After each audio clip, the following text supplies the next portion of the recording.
우리는 이 야곱의 삶에서 어떤 영웅의 모습도 또 우리에게 기감이 되어줄 이 어떤 선구자의 모습도 찾아볼 수 없습니다. 그래서 어쩌면 우리는 이 야곱의 삶을 통해서 너무나 평범한 바로 우리 자신의 모습을 보게 된다고 생각할 수 있을 것입니다. 하나님의 백성이며 또 하나님의 선택받은 자입니다. 하지만 흠이 많습니다. 또한 연약합니다. 쓸데없이 자기 고집만 강하고 자존심도 셉니다. 그래서 일을 망칠 때가 많은 것입니다.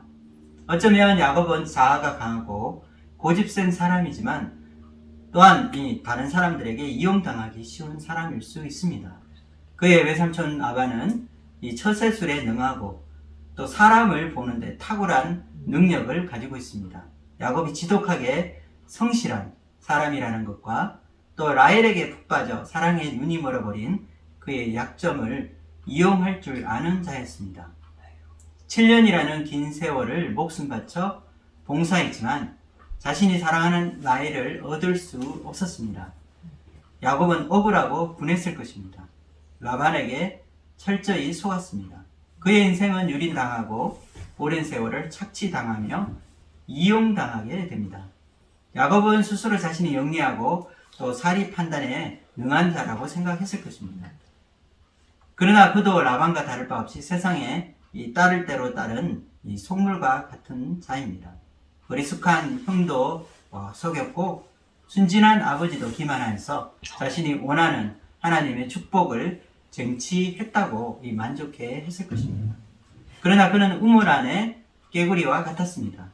더 큰 세상에서는 자기보다 더 똑똑하고 자기보다 더 강한 자가 있다는 사실을 알지 못했던 것입니다.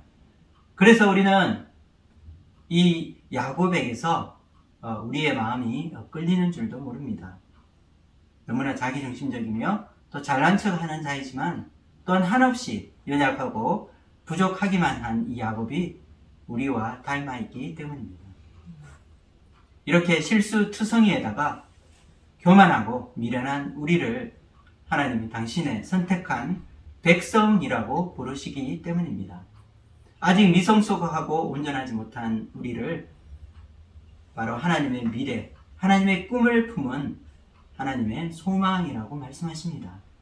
우리는 어쩌면 모두 야곱과 같은 사람일 수 있습니다. 어제 실수를 오늘도 우리는 동일하게 반복합니다. 어릿속에서 세상 사람들에게 속으면서도 자존심은 강하여 자신의 솔직한 감정을 표현하지 않습니다. 그러면서도 자신은 여전히 혼자 힘으로 할 수 있고 자신은 강하다고 믿고 있습니다. 그런데 이렇게 실속 없고 부족한 우리를 하나님은 사랑하십니다. 그리고 우리를 당신의 소중한 자녀로 여겨주시고 또한 우리에게 소망을 두고 계십니다. 허물 많은 야곱, 약점투성이인 야곱이 어떻게 하나님이 이루고자 하시는 이 원대한 이 제사장의 나라 이스라엘이 될 수 있었던 것일까요? 우리는 오늘 말씀을 통해서 그 비밀을 배우기 원합니다. 야복강 나루에서 그는 하나님의 천사와 씨름을 하고 있습니다. 그리고 그는 천사를 이기고 마침내 이스라엘이라는 이 영예로운 이름을 얻게 됩니다. 이스라엘은 하나님의 자랑입니다. 어쩌면 세상의 유일한 희망이자 구원의 소망일 수 있습니다. 하나님 선택하신 이 구원의 시작은 이스라엘에서부터 시작될 것입니다. 죄에 빠져 있는 이 인류를 구원하고 그들에게 살아계신 하나님을 알게 해주는 제사장의 나라가 탄생하게 되는 것입니다. 오늘 말씀을 통해서 이 남을 속이고 사기치는 이 야곱이 하나님의 존귀한 이스라엘이 되어가는 과정을 함께 살펴보며 하나님이 어떻게 이 야곱을 이스라엘로 변화시키시는지 그 탄생의 비밀을 배워볼 수 있기를 기도합니다. 우리는 지난 시간까지 야곱의 삶을 함께 지켜보았습니다. 치열하고 힘든 이 난간들을 극복하고 이제 더 높은 단계로 도약하며 새로운 시작을 기약할 때에 우리 마음에 큰 기대와 이 설렘이 있을 것입니다. 1절에서 2절까지 말씀을 읽어보겠습니다. 야곱이 길을 가는데 하나님의 사자들이 그를 만난지라. 야곱이 그들을 볼 때에 이르기를 이는 하나님의 군대라 하고 그 땅 이름을 마하나임이라 하였더라. 야곱이 이제 하란을 떠나 고향인 가나안에 다다랐을 때 그가 가는 길에서 그는 놀라운 경험을 하게 됩니다. 바로 하나님의 천사를 대면하게 된 것입니다. 여기서 말하는 이 하나님의 이 사자는 바로 천사들을 말합니다. 그런데 이들은 하나님의 이 군대가 되어 있었습니다. 마하나임, 하나님의 군대들. 히브리 원어에서 이 마하나임은 하나님의 군대의 이 단수가 아니라 복수로 사용되고 있습니다. 즉 하나님의 이 군대들이 이 때를 이루고 있다는 것입니다. 주둔한 지역이 하나가 아니라 이 여러 군대에서 여러 캠프가 존재했다는 것을 말해줍니다. 가나안 땅에 가까이 와서 야곱의 일행을 제일 먼저 맞은 것은 하나님의 군대였습니다. 우리가 전쟁터에서 이 적의 포로로 갇혀 있다가 간신히 탈출해 도망하였을 때 아군을 만나게 되었다면 얼마나 기쁠까요? 바로 이제 살았구나 하는 생각이 들 것입니다. 야곱의 마음도 그러했을 것입니다. 그가 지나온 하란이라는 곳은 적군들이 포진해 있는 곳이었습니다. 모든 이 야곱의 적대적인 사람들이 이 야곱을 둘러싸고 있었습니다. 그리고 그는 드디어 사랑하는 가족들을 이끌고 무사히 약속의 땅, 가나안 땅으로 들어올 수 있게 되었습니다. 그들을 환영하고 있는 것은, 그리고 그들을 보호하고 있는 것은 하나님의 군대였습니다. 그러나 야곱에게 이 굿뉴스, 이 좋은 소식도 있었지만 나쁜 소식도 있었습니다. 그것은 바로 그가 그토록 두려워했던 그의 형 에서의 존재였습니다. 3절 말씀을 읽어보겠습니다. 야곱이 세일 땅 에돔 들에 있는 형 에서에게로 자기보다 앞서 사자들을 보내며, 야곱은 이 형 에서를 만나기 전 먼저 사자들을 보냈다고 말했습니다. 사자는 메신저입니다. 세일 땅 에돔 들에 있는 형 에서라고 말할 때에 이 형 에서가 이 세일이라고 하는 이 땅에 거하고 있다는 사실을 우리에게 알려주고 있습니다. 그런데 이것은 이 에서가 가지고 있는, 거느리고 있는 이 군사들이 가지고 있는 이 능력이 얼마나 크다는 것을 우리에게 보여주는 것입니다. 왜냐하면 이 세일 땅은 원래 호리 족속이라는 이 족속들이 바로 가나안 이 거주민들이 살던 이 척박한 땅입니다. 그런데 이것을 이 에서가 이미 점령하고 있다는 것은 에서가 거느리고 있는 이 형이 거느리고 있는 이 세력이 상당히 커져 있다는 것을 우리에게 보여주는 것입니다. 이 당시 가나안 지경에 이 흩어져 있던 이 도시 국가의 를 지키고 있는 이 군대가 있는데 이 병력 규모가 300에서 이 400 정도의 규모밖에 되지 않았다고 합니다. 그런데 오늘 말씀에서 이 에서가 거느리고 있는 이 군대는 400명의 사람들이었습니다. 이것은 한 도시 국가의 군사 병력과 맞먹는 큰 군대라고 말할 수 있습니다. 또한 이 세일과 에돔이라는 이 특정 단어들을 사용하고 있는데, 이것은 지난날 이 형 에서와 이 야곱이 갈등으로 생긴 많은 일들을 회상하게 만들어 줍니다. 세일이라는 이 히브리 뜻에서 우리는 털이 많은 에서, 그리고 아버지를 속이기 위해서 염소털로 위장한 사건이 연상되게 될 것입니다. 또한 에돔이라는 것은 불다른 뜻으로 붉은 죽으로 형 에서에게 장자권을 빼앗았던 그의 부끄러운 일들을 떠오르게 합니다. 이와 같이 이 히브리 이 단어에서 이 특정 단어들을 사용한 것은 독자들로 하여금 야곱과 에서의 갈등의 문제가 아직 해결되지 않았고 에서의 마음에 여전히 앙금처럼 남아있는 이 감정으로 인해서 지금 그의 형이 복수의 칼을 갈고 있을지 모른다는 것을 우리에게 암시해 주고 있는 것입니다. 형을 만나고 돌아온 이 야곱의 이 메신저들은 야곱이 가장 두려워하는 소식을 가져오게 됩니다. 6절 말씀을 읽어보겠습니다. 사자들이 야곱에게 돌아와 이르되 우리가 주인의 형 에서에게 이른즉 그가 400명을 거느리고 주인을 만나려고 오더이다. 왜 에서는 몇 명의 자기 친구들을 데리고 오지 않고 400명의 이 군대를 데리고 왔을까요? 형 에서가 이 400명의 그 군대를 거느리고라고 했을 때, 거느리다라는 말은 군사 작전을 할 때 사용되는 말입니다.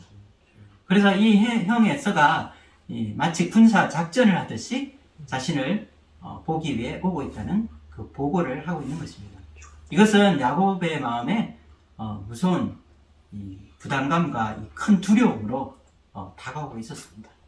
야곱은 이 상황이 심상치 않게 흘러가고 있다는 것을 직감하고 이 최악의 이 시나리오를 상상하며 또 이것을 해결할 방안을 모색하고 있었습니다. 7절 말씀을 읽겠습니다. 야곱이 심히 두렵고 답답하여 자기와 함께한 동행자와 양과 소와 낙타를 두 떼로 나누고, 그는 생각하고 싶지 않은 이 과거에서 도망쳐 그가 태어나서 자라고 살았던 고향을 떠나서 먼 타향에서 20년이라는 세월을 보냈습니다. 그의 20년의 이 긴 세월이 말해주듯 이제는 그는 이 모든 것을 덮고 새롭게 시작하기 원했습니다. 그러나 지금 이 야곱에게 사냥꾼이 사냥감을 몰아가듯 자신을 잡으려고 오고 있는 이 죽음의 이 그림자가 지켜 드리우고 있었던 것입니다. 그는 두렵고 답답하여 견딜 수 없었습니다.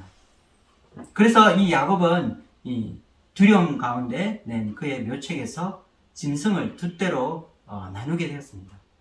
혹시 에서가 한 떼를 치게 되면 다른 한 떼는 도망갈 시간을 벌고자 그는 계획하고 있었던 것입니다. 그리고 그는 형의 마음을 조금이라도 위로하고 어떻게 하든지 그의 이 원한을 누그러뜨리려고 노력하였습니다. 가축을 세 떼로 나누어 형에게 줄 이 많은 이 아부의 선물을 준비하고 있었습니다. 야곱이 에서에게 선물하기 위해 준비한 짐승의 이 숫자는 자그마치 550마리나 되었습니다. 제가 세어봤습니다. 20절을 읽겠습니다. 또 너희는 말하기를 주의 종 야곱이 우리 뒤에 있다 하라 하니, 이는 야곱이 말하기를 내가 내 앞에 보내는 예물로 형의 감정을 푼 후에 대면하면 형이 혹시 나를 받아주리라 함이었더라. 20절에 나오는 이 형의 감정을 예물로 푼다라는 말을 할 때에 이 풀다라는 말로 번역된 히브리 원어는 그 뜻이 선물로 그의 얼굴을 덮다라는 뜻입니다. 그래서 이 말은 그가 이 선물을 이 형에게 줌으로 자신이 형에게 저질렀던 이 죄를 속죄하고 싶다는 의미를 가지고 있습니다. 지독한 라반 앞에서 꿈쩍하지 않고 끝까지 버티고 있던 이 야곱의 마음은 지금 조금씩 흔들리고 있습니다. 형을 속이고 그의 장자권을 가로채고 이 장자의 축복을 빼앗아 형을 울분으로 이 고통받게 만든 자신의 죄가 얼마나 큰지 그는 지금 깨닫고 자신의 죄를 갖고 형에게 용서받고 싶은 심정으로 이 형을 맞이하고 있는 것입니다. 이제 그들에게 남은 것은 이 아내들과 자녀들과 이 종들이었습니다. 야곱은 그들 모두 야복강이라고 하는 이 나루를 건너게 한 다음 강 건너편에서 혼자 남게 되었습니다. 사면 초가로 둘러싸여 있습니다. 영리하고 지략에 유능한 이 천하의 야곱이라고 하더라도 이제 어쩔 수 없는 상황이 되었습니다. 인간의 능력이 아무리 뛰어나고 또 이 훌륭하다 하더라도 이 자신의 한계를 넘어가는 상황에 처하게 될 때 인간은 무능하고 무력한 존재일 수밖에 없습니다. 야곱도 마찬가지였습니다. 자신이 할 수 있는 모든 수를 다 동원하였지만 형 에서의 이 문제만큼은 야곱도 어쩔 수 없었던 것입니다. 홀로 남게 된 이 야곱에게 갑자기 어떤 사람이 나타나 이 야곱과 씨름을 하게 됩니다. 24절에서 25절 읽겠습니다. 야곱은 홀로 남았더니 어떤 사람이 날이 새도록 야곱과 씨름하다가 자기가 야곱을 이기지 못함을 보고 그가 야곱의 허벅지 관절을 치매 야곱의 허벅지 관절이 그 사람과 씨름할 때 어긋났더라. 그가 하나님의 군대를 보았고 또 하나님의 천사를 만나서 씨름하고 있는 것은 실제 그가 천사를 만났고 또 육체적으로 씨름을 하고 있는 것으로 생각할 수도 있습니다. 하지만 우리는 이 야곱이 이 천사를 만나 씨름하는 이 사건을 통해서 야곱의 그 숨겨진 그 내면 세계를 들여다 볼 수 있습니다. 야곱이 왜 갑자기 천사와 씨름을 하고 있는 것일까요? 사실 우리 내면 세계에서도 이런 씨름들이 있습니다. 그리고 우리는 주로 자기와의 싸움을 합니다. 내 안에 이 자기와의 싸움에서 지지 않으려고 우리는 이 애를 쓰고 이 영을 쓸 때가 있습니다. 자기 안에 두려움과의 싸움일 수 있습니다. 우리 삶에는 이런 두려움들이 시시때때로 찾아옵니다. 죽음에 대한 두려움이 있습니다. 또한 지금까지 일궈놓은 삶의 모든 이 토대를 한꺼번에 잃어버리게 될 것 같은 이 불안과 두려움이 찾아옵니다. 자신이 가장 소중히 여기는 것들을 빼앗기고 잃어버리게 될 것 같은 이 상실의 두려움이 우리 마음에 있습니다. 또 형 에서를 만날 용기가 나지 않아서 비겁하게 숨고 도망하고 싶은 자기 내면의 비겁함과의 싸움일 수도 있습니다. 야곱이 끝까지 버티고 있으니까 천사가 관측을 했습니다. 바로 야곱의 그 허벅지에 한도뼈를 친 것입니다. 한도뼈는 이 골반과 이 허벅다리를 잇는 중요한 고관절 뼈로 생명과 힘을 상징합니다. 이것은 우리 몸에서 우리가 이 생활하는 우리의 삶을 그리고 우리의 몸을 지탱하는 중추이자 기초라고 할 수 있습니다. 한도뼈가 부러지게 되면 우리는 걸을 수 없습니다. 야곱의 한도뼈가 부러져 그는 이제 쩔뚝거리며 걷게 되었습니다. 이와 같이 한도뼈를 친다는 것은 스스로 자신의 머리와 힘과 이 의지를 믿고 살아가는 야곱을 완전히 꺾음으로 해서 인간의 무력함과 연약함을 깨닫게 되었다는 것을 말해줍니다. 그래서 오직 전능하신 하나님을 의지하는 존재가 된 것을 의미할 수 있습니다. 야곱은 다리를 저는 이 장애인이 되었지만 그의 이름은 속이는 자 야곱에서 하나님의 존귀한 자 이스라엘이라는 이름을 갖게 되었습니다. 보통 이름이라는 것은 그 사람의 인격과 운명을 결정합니다. 그래서 야곱의 이름 안에 있는 이 속이는 자라는 이 부정적인 이미지를 제거하게 되고 그에게 새로운 삶을 선물로 주신 것입니다. 새로운 이름을 주신다는 것은 또한 이름을 주는 사람이 이름을 받는 사람의 삶을 주권적으로 다스리게 된다는 것을 의미할 수 있습니다. 지금까지 자신이 주인이 되어 살아온 야곱의 인생을 지금까지와는 다른 이 축복의 삶으로 새로운 삶으로 선물로 주시는 것입니다.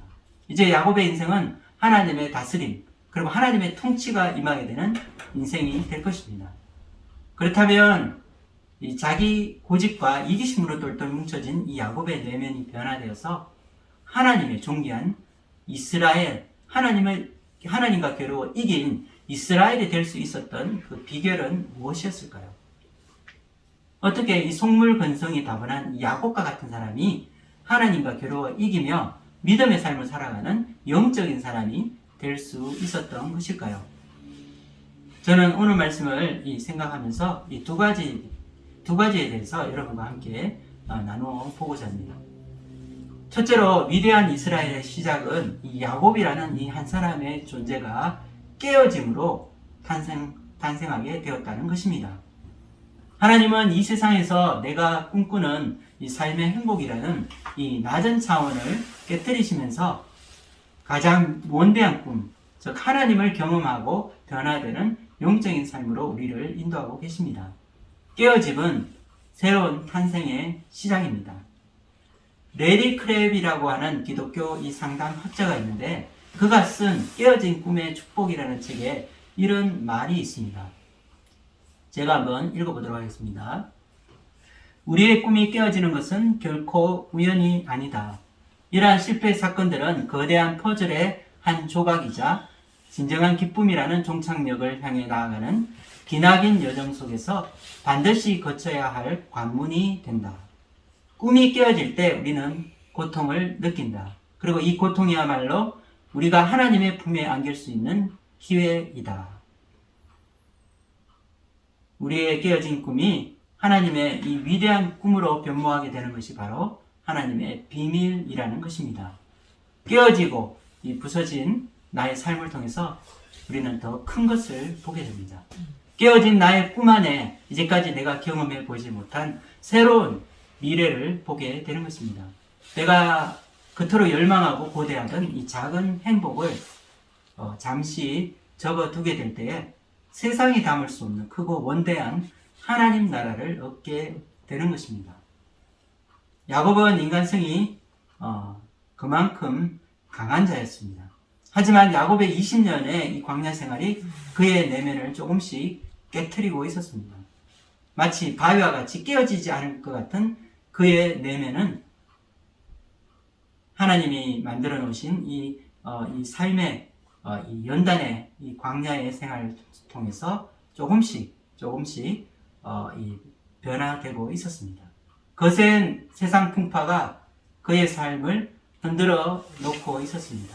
인생에 극심한 굴곡이 있었고 감당하기 어려운 힘든 그런 일들이 있었지만 야곱은 끝까지 자기의 고집을 꺾지 않고 불굴의 의지로 버텨내고 있었습니다.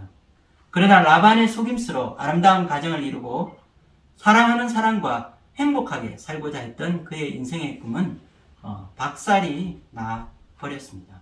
그가 꿈꾸며 소중히 여겼던 인생의 소망, 이 가정의 행복이라는 것이 깨어지게 된 것입니다. 사랑도 내가 쟁취하게 되고 가정도 내가 원하는 방법으로 세우고자 하였습니다. 자기의 힘과 의지만을 믿고 살았던 야곱은 인생에서 자기보다 강한 적수를 만나 고전하게 되면서 그의 강한 이 자아가 깨어지고 조금씩 무너지고 있었던 것입니다. 인생의 메마른 광야에서도 하나님이 함께 하셨지만 그는 하나님인지 알지 못했습니다. 이제까지 그를 인도하고 훈련하신 하나님, 그 하나님은 그를 키우시고 계신, 그를 양육하고 계신, 그리고 그 품 안에서 인도하고 계신 이 목자와 같은 하나님이셨습니다. 하나님은 야곱을 인생 막대기와 이 인간 채찍으로 훈련하시고 그를 하나님이 기뻐하시는 믿음의 사람으로 빚어가고 계셨던 것입니다. 그는 이제 자신의 체면도 자존심도 버리고 하나님께 매달리고 있습니다. 자신뿐 아니라 사랑하는 가족들도 무자비한 이 형의 손에 죽임을 당할지 모른다는 이 두려움으로 몸소리치며 그는 하나님 앞에 인생 처음으로 엎드려지게 되었습니다. 하나님과의 씨름을 통해서 자신의 전 인격이 깨어지며 그는 새로운 존재로 태어나고 있는 것입니다. 자기 안에 있던 이 두꺼운 이 존재의 껍질을 깨는 아픔을 이겨낼 때에 그는 새롭게 태어날 수 있습니다. 우리가 하나님의 존귀한 자녀로 부르심을 받았지만 우리 안에는 여전히 변화되어야 하고 또 새로워져야 하는 이 속 사람이 있습니다. 바로 내가 깨어지는 아픔을 감당해야 하는 것입니다. 여전히 하나님 앞에 항복할 수 없는 나의 인생의 이 성령, 나의 인생의 영역이 존재하고 있습니다. 하나님을 믿는 크리스찬이라는 타이틀을 우리는 가지고 있습니다. 하지만 하나님을 의지하고 살아가고 있으면서도 우리의 삶의 어떤 부분은 여전히 하나님께 주권을 내어드리지 못하고 내가 잡고 움켜쥐고 있습니다. 그러나 나의 모든 것을 하나님 앞에 내어놓고 또 내가 깨어지는 아픔을 견디어내게 될 때 우리 안에 새로운 세계를 우리는 발견하게 될 것입니다. 하나님이 우리를 통해 빚어가시고 만들어가시는 하나님의 거룩한 형상이라는 것이 우리 안에 있음을 우리는 알게 될 것입니다.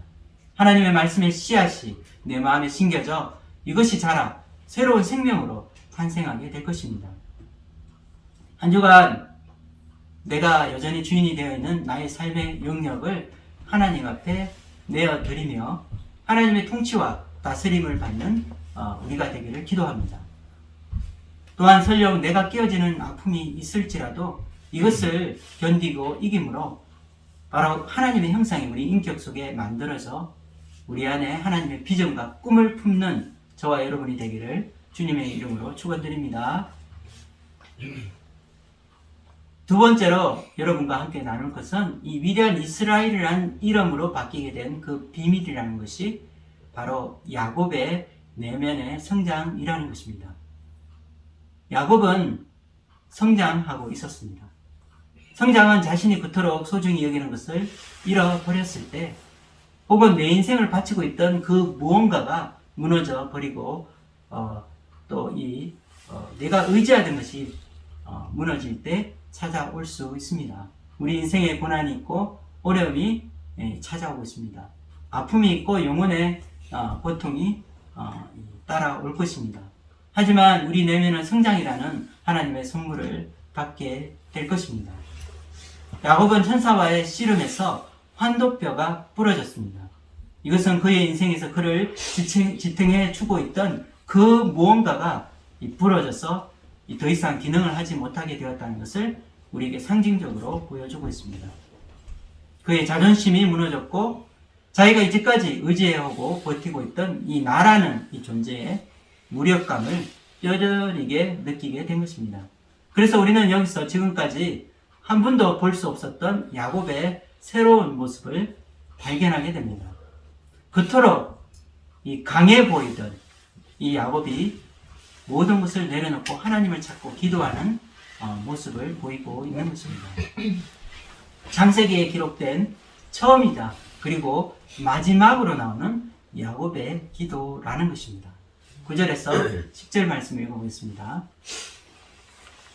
야곱이 또 이르되 내 조부 아브라함의 하나님, 내 아버지 이삭의 하나님 여호와여, 주께서 전에 내게 명하시기를 내 고향 내 족속에게로 돌아가라. 내가 내게 은혜를 베풀리라 하셨나이다. 나는 주께서 주의 종에게 베푸신 모든 은총과 모든 진실하심을 조금도 감당할 수 없사오나 내가 내 지팡이만 가지고 이 요단을 건넜더니 지금은 두 때나 이루었나이다. 우리는 이 야곱의 기도를 통해서 야곱의 내면이 성장하고 있음을 볼 수 있습니다. 야곱의 마음은 절실했고 하나님께 매달리는 간절한 기도를 드리고 있습니다. 그는 아버지에게 배운 하나님, 이 아브라함의 하나님, 이삭의 하나님을 부르고 있습니다. 기도를 통해 우리는 그가 20년의 이 광야 훈련으로 연단받고 변화되었다는 사실을 알게 됩니다. 먼저 그는 공경에 빠진 자신을 구할 수 있는 분이 하나님밖에 없음을 인정하고 그의 몸을 낮추고 겸손히 하나님께 기도하고 있습니다. 지금까지 한 번도 다른 사람에게 아쉬운 소리를 해본 적이 없었던 그였습니다. 아무리 힘들고 어려워도 자기 힘으로 해결하고자 하는 야곱이었습니다. 그런데 그의 마음에 하나님께 대한 믿음이 조금씩 자라고 있었던 것입니다. 바로 외삼촌 라반의 집에서 만나게 되었던 이 하나님께 대한 이 삶 가운데의 그의 경험으로 그는 믿음이라는 것을 가지게 되었습니다. 그는 지금 하나님이 그에게 베델에서 약속하셨던 그 약속의 말씀을 붙들고 그 약속을 근거로 기도하고 있는 것입니다. 그는 하나님의 약속을 믿고 있었습니다. 또한 그는 하나님이 베풀어 주신 은혜를 진심으로 고백하고 있습니다. 나는 주께서 주의 종에게 베푸신 모든 은총과 모든 진실하심을 조금도 감당할 수 없사오나 내가 내 지팡이만 가지고 이 요단을 건넜더니 지금은 두 때나 이루었나이다. 예전 같았으면 이 자신의 힘으로 이 라반의 집에서 살아남게 되었고 자신의 노력으로 이 큰 무리를 이루게 되었다고 이 자기 생각을 고집했을 것입니다. 하지만 이제는 그가 겸허히 바로 하나님께서 자신에게 베풀어 주신 그 은혜를 인정하고 있는 것입니다. 그리고 더 놀라운 것은 찔러도 피 한 방울 나오지 않을 것 같은 인간성 강한 야곱이 자신의 자존심을 내려놓고 숨기고 싶은 자신의 연약함을 하나님 앞에 솔직하게 고백하고 있다는 것입니다. 11절에서 12절을 읽어보겠습니다. 내가 주께 간구하오니 내 형의 손에서 에서의 손에서 나를 건져 내시옵소서. 내가 그를 두려워함은 그가 와서 나와 내 처자들을 칠까 겁이 나기 때문입니다. 주께서 말씀하시기를 내가 반드시 내게 은혜를 베풀어 내 씨로 바다에 셀 수 없는 모래와 같이 많게 하리라 하셨나이다. 우리는 우리 마음속에 있는 그 깊은 두려움을 아무에게나 고백할 수 없습니다. 야곱은 지금 이 형 에서에 대한 그 마음의 두려움을 하느님 앞에 고백하고 있습니다. 에서가 자신을 해칠 수도 있고 또 그가 사랑하는 가족을 해할 수 있다는 사실에 그는 두려움에 떨고 있습니다. 외삼촌 라반의 속임수와 술책에도 그는 끄떡하지 않고 자기 의지와 힘으로 극복해냈던 이 야곱의 의지가 지금 꺾이고 있는 순간입니다. 그는 절대적인 위기 속에 어쩔 수 없는 인간의 한계 상황 가운데 절대자를 찾고 있습니다. 그는 그를 도와줄 하나님을 지금 구하고 있는 것입니다. 우리는 인생을 통해서 하나님이 주시는 지혜와 교훈을 받게 됩니다. 아픔을 겪고 긴 세월을 견디며 살아내었을 때 이 야곱의 내면에는 전에는 보지 못하는 것을 그가 보게 되었고 그의 내면이 고통받은 만큼 그는 성장하고 있었던 것입니다. 그가 원했던 라헬을 아내로 얻게 되었습니다. 그리고 외삼촌 라반에게서 많은 재산도 얻어 그는 부자가 되었습니다. 그러나 그는 자신이 그토록 원했던 것을 가졌지만 행복할 수 없었습니다. 자신만을 위한 인생이 자신에게 행복을 가져오지 않는다는 사실을 알게 되었습니다. 그는 지금 그의 인생이 꺾여져서 쩔뚝거리며 걷고 있습니다. 그가 지나온 인생의 굴곡처럼 그의 내면의 상처가 나이테처럼 그의 마음에 남게 되었습니다. 그리고 그는 이제 하나님을 이긴 사람이라는 별명을 얻게 되었습니다. 하나님을 이긴 이스라엘, 바로 삶의 지혜를 얻은 자가 된 것입니다. 야곱의 환도뼈는 야곱의 자존심이었을 것입니다. 그리고 그의 인생을 지탱해준 그 무언가 바로 그의 이 환도뼈를 상징하고 있습니다. 톨스토이는 인생이란 무엇인가 라는 책에서 사람은 누구나 자신만을 위해 그리고 자신의 행복을 위해 살아가지만 자신이 가지고 얻으려고 하는 이 행복을 이 손에 넣으려는 과정에서 이 행복이라는 것이 다른 사람들에 의해 결정된다는 이 말을 하고 있습니다. 다른 사람의 행복 속에 자신의 행복이 있다는 사실을 깨달아야 한다고 그는 말하고 있는 것입니다. 사랑이란 우리에게 생명을 주신 신의 것이며 우리 안에 채워져 있는 신과 닮은 어떤 근원적인 빛이라고 그는 말하였습니다. 그래서 그 빛이 꺼지지 않게 우리는 온 힘을 다해 지키고 계속 타오르도록 해야 한다고 톨스토이는 주장하였습니다. 하나님은 우리 가슴에 사랑이라는 빛을 심어 놓았습니다. 그런데 우리가 내가 아닌 이 타인을 사랑하고 그 사랑이 우리의 마음속에 가득 채울 때에 우리는 진정으로 행복이 무엇인지 알게 된다는 것입니다. 내가 깨어지는 아픔이 있지만 이것을 감당했을 때 자기 성장이라는 은혜가 우리 인생의 선물로 주어지게 될 것입니다. 진정한 행복이 무엇인지 우리는 눈을 뜨게 되고 우리는 내가 아닌 다른 사람을 향한 진실한 그 사랑을 할 수 있게 될 것입니다. 한 주간 내가 깨어지는 아픔이 있더라도 이것이 바로 내 안에 이 성숙과 성장을 일구어내는 하나님의 선물임을 깨닫는 우리가 되기를 기도합니다. 또한 나를 위한 행복이 아니라 다른 사람의 행복을 위해 사랑으로 섬기는 이 성숙한, 이 성장하는 하나님의 백성의 모습으로 살아가는 저와 여러분이 되기를 주님의 이름으로 축원드립니다. 기도하고 마치겠습니다.